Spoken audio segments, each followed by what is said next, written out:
ভারপ্রাপ্ত চেয়ারপারসন জনাব তারেক রহমান বাংলাদেশে এসে নির্বাচনী প্রক্রিয়ায় অংশগ্রহণ করে এই দেশে বিএনপির জাতীয় সরকার গঠন করবেন এমন প্রত্যয় ব্যক্ত করে উপস্থিত সকলকে ধন্যবাদ জানিয়ে আমি আমার বক্তব্য শেষ করছি। আসসালামু আলাইকুম।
আমরা এখানে কিছু মানুষ বক্তব্য দিবেন এবং বক্তব্য রাখবেন।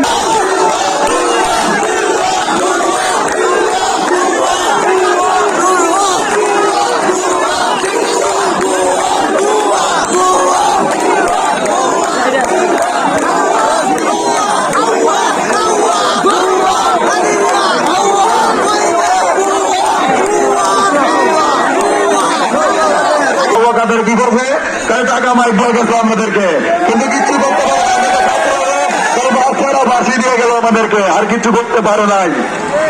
এটাই আমরা ছাত্র থেকে বলতেছি, আমরা প্রতিবার সময় লেগেছি, আমরা যাই হোক আমরা করছি, আপনাদের সাথে আছে, আমরা থাকতে পারেন। আসসালামু আলাইকুম।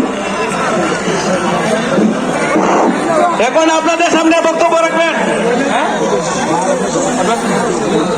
এখন আপনাদের সামনে বক্তব্য রাখবেন, সংক্ষিপ্ত বক্তব্য রাখবেন তাহিরপুর উপজেলা ছাত্র দলের আহ্বায়ক জনাব রাসেল।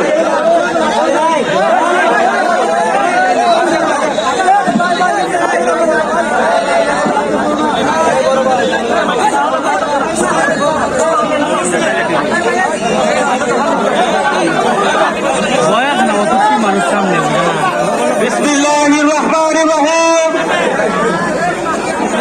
সংগ্রামী নেতৃবৃন্দ, এখানে মঞ্চে উপবিষ্ট আছেন আমাদের সিনিয়র নেতৃবৃন্দ,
এই শহীদদের বিশেষ করে আবু সাইদ নামের যে ভাইটি শহীদ হয়েছে ওনাকে আমি শ্রদ্ধা শহীদ করি।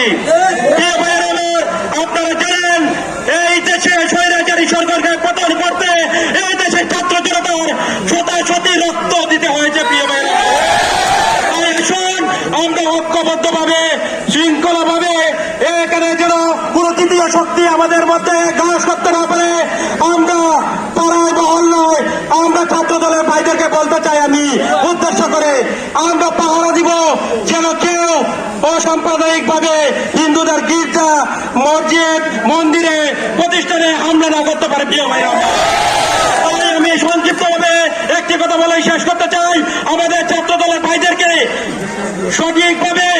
সঠিকভাবে পাহারা দিতে হবে।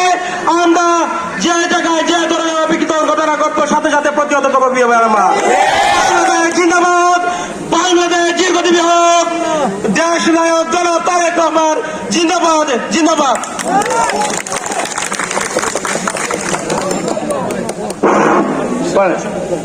বন্ধুরা আমার, এখন